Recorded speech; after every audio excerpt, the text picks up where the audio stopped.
everything to do with the culture, whether it's hip hop, the hood, the streets, however it goes. So let's just jump right into the shits. Operation Cancel Vlad. Everybody's out here talking about canceling Vlad. And I look at you, you over there smiling. I see you. You're like, yeah, get this fucking crack out of here.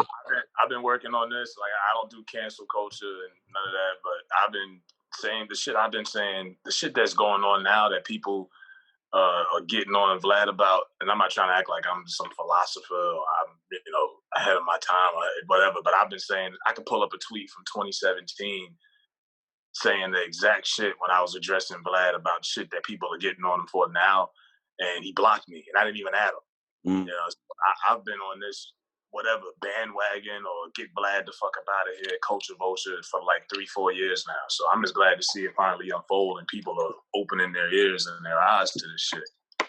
Right. So he basically misquoted the minister Louis Farrakhan,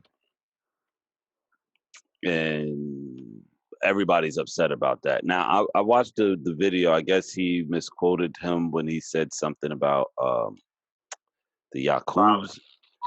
huh? There's something about violence.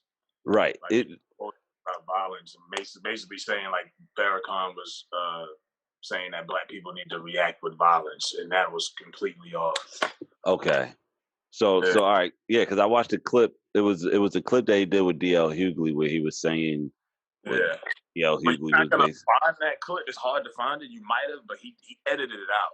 right, Lord Jamar was able to get him to do that, but he didn't even want to do that. Alone right. apologize. Because that was the clip. All right, so I did find the clip because the way it started, it was weird because it was like it came on. It said this is something on the heels of the 4th of July speech or whatever, but I didn't hear what he said before that. And why didn't DL Hughley correct him? You know what I mean? Like, that's another thing. Like, come on, fam. Like, you're looking real funny out here. Like, you Right. still gonna? Well, I think DL Hughley didn't correct him because I don't think DL Hughley actually even knew. Maybe he did. I'm not shooting him no bell, but That was a DL interview, wasn't it? huh? That was a DL interview, wasn't it? Yeah, it was a DL interview. I just don't know if Heard it? DL He heard it. Hughley actually knew. I mean, he heard it in real time. He probably didn't see Right. the clip, but like I say, if you was to go back and watch the interview now, you're not gonna hear it because he took it out. Right. Yeah, which yeah, because I couldn't find it because I'm reading the comments and everybody's like, "Oh yeah, Vlad definitely misquoted, whatever." Mm-hmm. The funny thing is, this isn't the first time that I'd like something that Vlad did that I was like, I don't really fuck with Vlad too heavy. Like when he did that interview of the dude that killed, what was it? Was it? Boy Fresh? Yeah, Yeah, when he he the guy who killed him. right, and I was like, yo, that's a bit much. Like, I don't know if I would give some regard self defense or whatever you want to call it. It was just tasteless in my opinion, and I was like, I You don't. couldn't roll with it.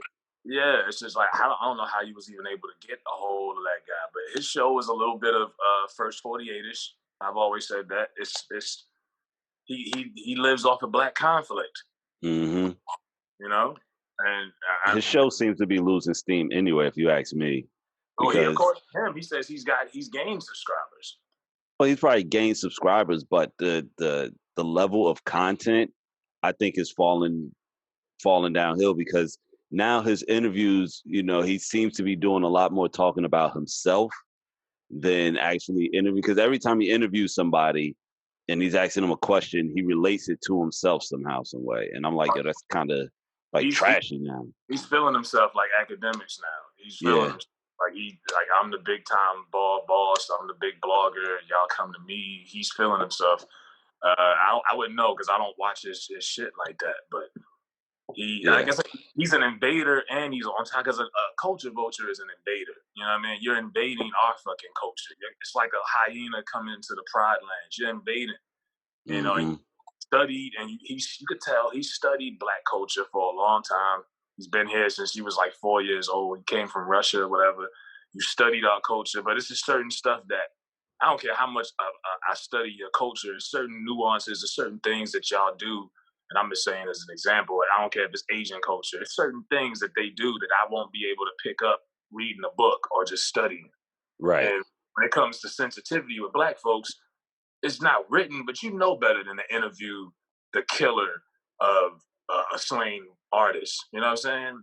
Right. You better than to do that. It's just certain lines you just don't cross, and he exposes himself once again because, like I said, you're an invader. Because no real black person who does a blog or whatever would have done that type of shit. No way. Yeah.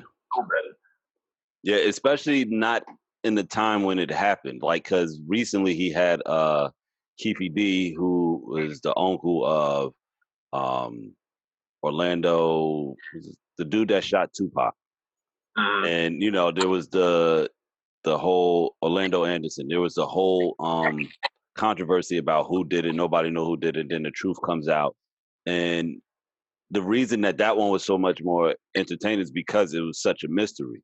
But Vlad, you know, he refuses to apologize publicly, and this has been the cause of him losing Lord Jamar Godfrey and Mysonne, who he claims was a good friend of his. If somebody's a good friend of yours, you should respect their culture.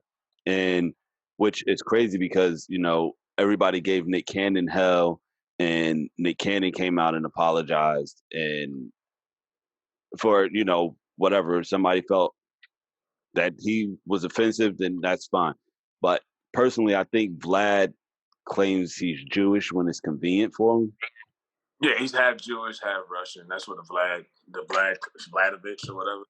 Yeah, but you see what I'm saying though, because sometimes he'll be like, "Oh, I'm atheist," but when it comes to something about anti-Semitic, right? You better not, because he knows the power that they have in the media. And yeah, he's atheist, but you That's what I'm saying. You claim atheist, but you're Jewish when it's convenient, and that's not right. And you even acknowledge yourself as being a guest in hip hop. Yeah. So if you acknowledge yourself as being a guest, if you know somebody like Lord Jamar, who you respect their opinion, is being like, "Yo, I think you should apologize," you should apologize. But then he's saying his bottom line isn't being affected, so fuck apologizing. Basically, fuck you niggas. Yeah, I don't think he ever respected their opinion. He needed those type of brothers, those type of conscious, black, respected men to come on his platform so he could get that type of audience. Because that conscious black audience wasn't going to randomly fuck with some random half Jew, half Russian jerk that we never heard of before. So he needed Lord Jamar and them to bring in that. You think the platform would have been as popular without those guys? No. You know? And not to where it's at right now, because do you remember initially it was like, you know, people would come up there and they talk about whatever was happening, you know, like some whatever street shit that, well, not even street shit, because it started with like internet celebrities. Like he only they like you to come up there a lot. I wonder what he thinks about it. Listen, the fact that you know, move back to Africa, ass nigga. I doubt it. If he, you know, like you have to, for you to say, okay, you could talk shit about black people and make money off black conflict, but be damned if someone say anything truthful about Jews, like, right. You know, and I've never seen Vlad with a yarmulke on his hat or whatever. You know, his last name is Vladovich. You know what I mean? But he's Jewish when it's convenient, like you just said. Yeah, and that's how I feel, like, because that's like honestly how I feel, because like I said, you watch the content, like he'll say, you know, he's like, you know, atheist, or, you know, he agrees with certain shit, but like the moment that something, and then he gets like real passionate about it, but it's like, hold up, my man, that's contradicting everything you just said, like three videos ago. And it's funny because he just had like Charlemagne just returned to Vlad's channel after like 4 years or whatever. And, you know, Charlemagne does speak highly of Minister Louis Farrakhan. So I wonder like how this is going to play out on their relationship now, because if you got people like Lord Jamar and then Godfrey, and which is funny because I don't even recall Godfrey being like this like super pro-black, you know, not to say that he wasn't, you know. I get what you mean, because like I said, you think of Godfrey, he's just a funny nigga. But Godfrey, if you ever watch him on that show, follow his podcast or social media, but Godfrey is definitely one of them pro-black And I'm not like Yeah. trying to call Oh nobody's no, like no, I black get to card. you. Because if I didn't follow Godfrey off script, like outside of the comedy world, I would have thought the same shit.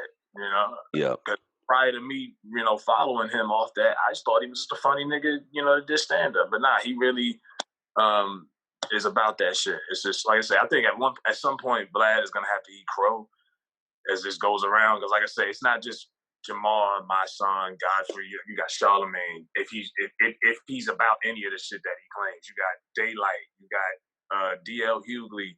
There's a lot of several, Yeah. conscious. You're gonna see who really is conscious and who really does stick with the racial code. Right. As far as who still supports these young niggas, they gonna still watch. I ain't. Yeah. Because they don't care, and it's good, and like these new rappers, they'll go up there just to tell their story because it's all for the clout. The shit that bothered me was, and somebody got smart with me and was like, they wasn't getting paid. I was like, yeah, cool, they wasn't getting paid. My whole thing is, if you're gonna sell out, at least get paid. The fact that they didn't get paid makes it look worse. Am I tripping? But the No. fact that they didn't get paid makes it look worse. So I mean, like I would have got paid if I was doing all that shucking and jiving they was doing. At least get paid for your shit. But it's not that they were shucking and jiving intentionally. But Right. when you look back at it, yeah, it's not something those brothers are proud of. That they helped build an invader, a culture vultures platform. So it is what it is. It can't be can't be redone or whatever. It is Right. what You can't put the toothpaste back in the tube. that's a Yeah. good. Yeah, that was a good fucking analogy right there. Yeah, because it's been done. But like I said, I had no. It wasn't at this point in time. Like, cause whatever, I'm not into religion or whatever, but like, I don't like the convenience. Like, all right, you want to be down with us when it's cool, but then when somebody says something that don't agree with, or it's going to make you look better to other people, you run to that side. And then to say that, well, my bottom line isn't being affected, that basically is just saying, fuck you niggas. Like, what do you want to do? Yeah, fuck you niggas. And he's basically still saying that. He told Jamal and Godfrey, my channel's still gonna do numbers. I've done Yeah. better. You guys have left, and for whatever that means, if it's true or not, but yeah. But people have been saying this about Vlad for years, and like the truth is It took finally that time for people to say, okay, like because hey, people hold Farrakhan like, and I don't study him or follow any of the studies, but he's a people do hold him in high regards, and like with legend. He should be. But I'm right, just saying, why did it have to take that? Like we've been. There's a million other reasons why, other than Farrakhan, that I could say, yo, he needs to be, right. humbled. But it But still that's did. what everybody attacks Farrakhan on is It's, like the anti-Semitic things or the things that he say about the Jewish people. one of the only few black leaders that we got left, if not the only one. But like I say, I guess Vlad gonna interview dusty niggas from 125th Street from now on, talk about old war stories from the '90s, because he'll Yeah, do it. You heard any drug dealing story you've heard for the last 30 years? He got somebody on that he show. got somebody on it. I don't know how he gets these people.